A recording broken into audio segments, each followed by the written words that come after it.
kita sudah ditolak oleh MK. MK sudah menjadi corong pemerintah. Betul. Oleh karena itu, ending dan tujuan akhirnya bukan untuk mencabut undang-undang Omnibus Law semata-mata, melainkan yang jauh lebih utama adalah bagaimana cara menggulingkan Presiden Jokowi agar benar-benar bisa dimakzulkan.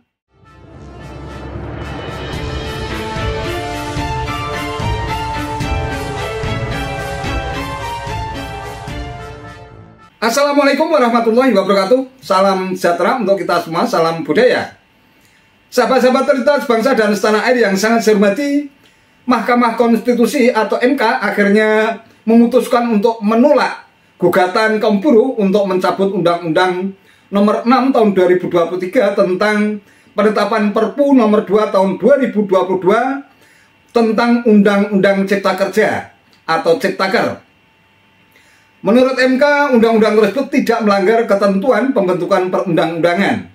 Hal itu diputuskan dalam sidang pembacaan putusan yang dihadiri 9 hakim konstitusi pada hari Senin 2 Oktober tahun 2023. Namun 4 hakim konstitusi yakni Wahiduddin, Saldi Isra, Eni Nurbaningsih, dan Suhartoyo berselisih pendapat atau berbeda pandangan atau istilah dalam undang-undang disebut dissenting opinion. Nah, putusan MK tersebut serentak membuat kaum buruh yang tergabung dalam Aliansi Sejuta Buruh atau ASB yang sedang melakukan aksi demo kawal putusan MK meradang. Egy Sujana yang dikenal sebagai seorang advokat sekaligus politisi PKS ikut nimbrung dalam aksi demo tersebut.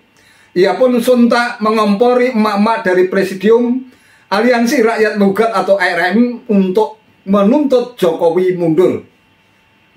Dalam orasinya, Egy menyebut bahwa Hakim MK yang menolak gugatan pencabutan Undang-Undang Omnibus Law telah dibayar oleh pemerintah.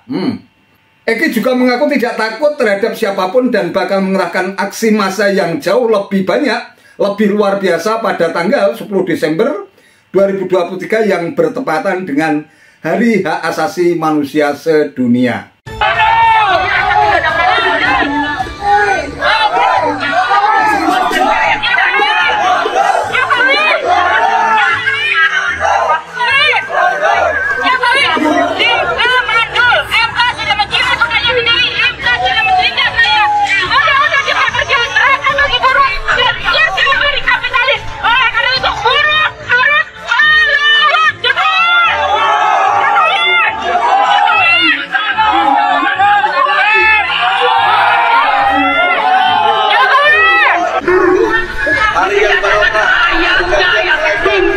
Insya Allah kita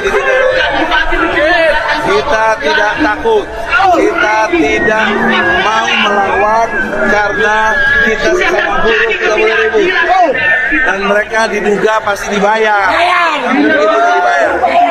Oleh karena itu kita berani bikin Jokowi. Maka dengan kesempatan ini semua Indonesia yang concern kepada perubahan, maka saatnya lah perubahan ini harus sekarang. Kita sudah ditolak oleh MK. MK sudah menjadi corong pemerintah. Betul. Oleh karena itu MK kita semua kita eskalasi sampai 10 Desember. Betul. 10 Desember kekuatan maksimal untuk bisa merubah perubahan. Hari 10 Desember itu adalah hari hak asasi manusia seluruh dunia. Maka kita akan lihat apakah gerakan kita ditindas atau tidak. Kalau ditindas, dunia akan ikut bergerak.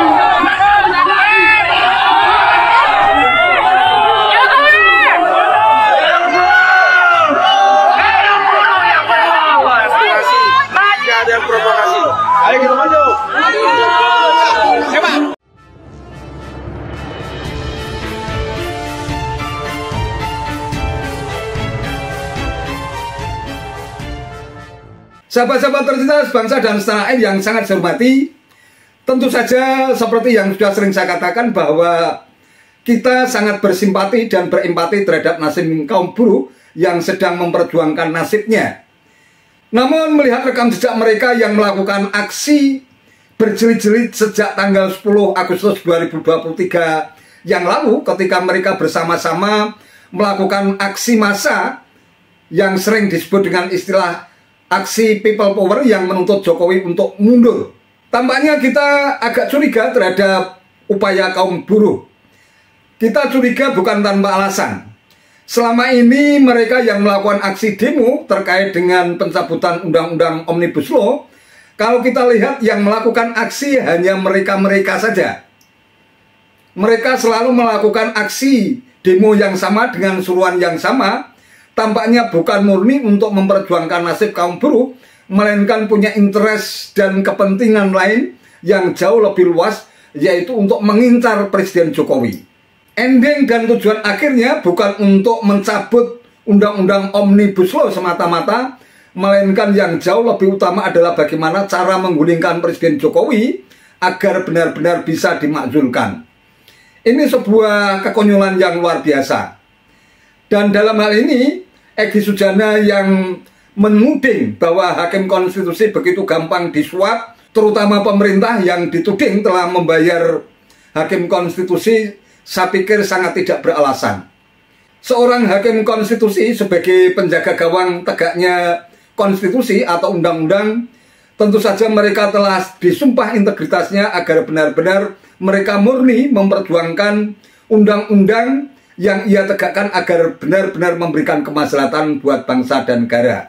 Karena disampaikan di ruang publik, di tempat yang begitu terbuka, maka tuduhan yang dilontarkan oleh Egy Sujana, ia harus bisa membuktikan tuduhannya itu.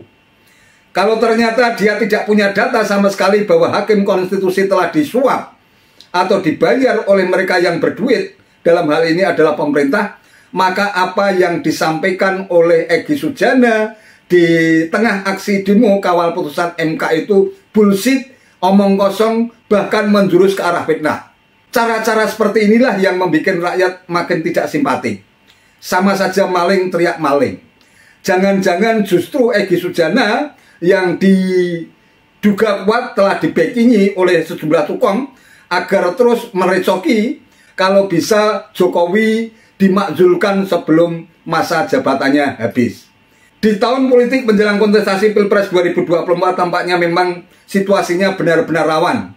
Mereka yang memiliki rasa kecewa dan sakit hati terhadap kebijakan Presiden Jokowi selama ini tentu akan berikhtiar semaksimal mungkin agar Presiden Jokowi benar-benar bisa dilengsarkan sebelum masa jabatannya habis, sehingga memberikan peluang dan kesempatan kepada para demagog kekuasaan yang selama ini memang sudah kemaruk dan mengincar kekuasaan di istana agar memiliki peluang dan kesempatan untuk menganulir semua kebijakan Presiden Jokowi, baik itu dalam bentuk undang-undang yang telah disahkan oleh DPR maupun perpu yang lain.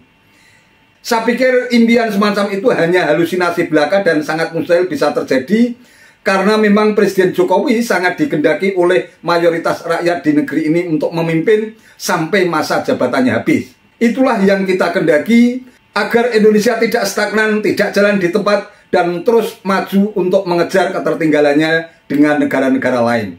Syukur-syukur impian kita semua agar pada saat Indonesia mencapai usia emas genap 100 abad Indonesia merdeka, pada tahun 2045 nanti, impian besar kita agar bangsa kita menjadi negara yang besar dan maju dengan urutan keempat atau kelima di dunia benar-benar bisa terwujud.